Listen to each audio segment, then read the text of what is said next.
Hi, everybody, and thank you for joining us for this important broadcast.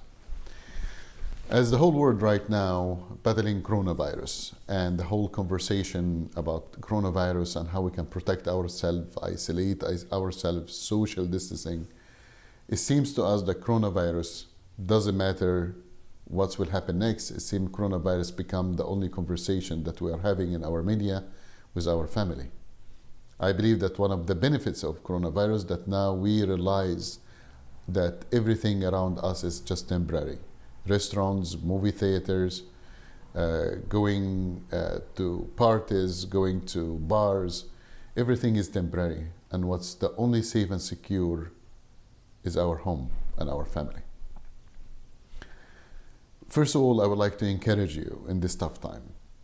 I would like to pray for you and encourage you and let you know that all of you in our prayers. It's extremely important that we be encouraged and we don't lose our faith. It's definitely a tough time, especially that everything in our life become interrupted.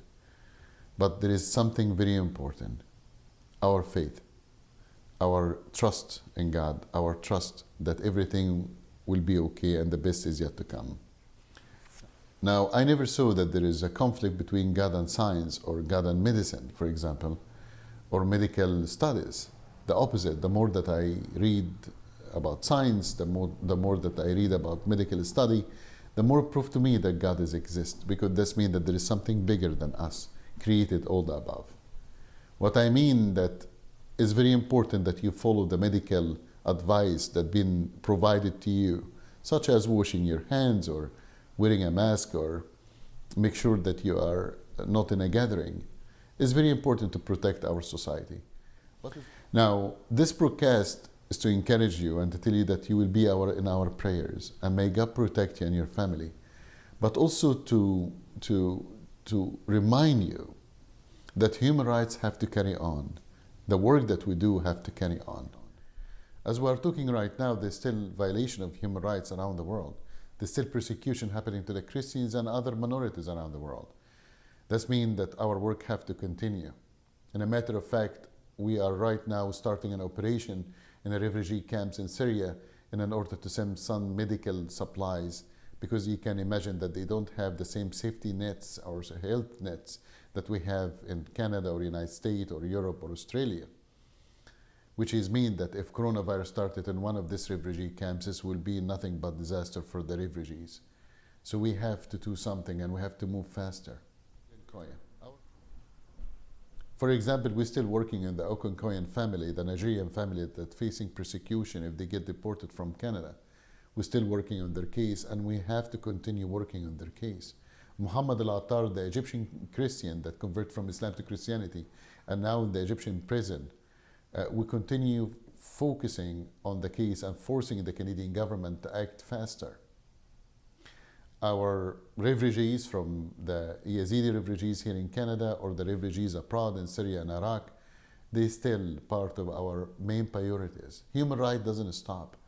We have to give and we have to share. We cannot just focus on our condition and forget about what's happening around us. Now, I know with this whole lockdown, with regard to coronavirus, your business been affected. I know that your life been affected. And I know that this can affect greatly on the giving to the ministry, to give to our organization in order to give and to help others around the world. I encourage you to remember that God give us and we give back. So I don't want this to affect your giving to God and giving to the ministry and the help that we are doing around the world. I want actually this to increase, to see that by giving, we are receiving more blessings upon our lives. The Bible said so. We thank you for being with us. We promise you that we'll continue working. It doesn't matter if there is crisis. It doesn't matter if there is holidays. It doesn't matter what's happening around us. It doesn't matter if there is a pressure. We'll continue working on behalf of the people of God, of the people that they need help. We thank you for supporting us in this crisis. We thank you for being with us in this difficult time.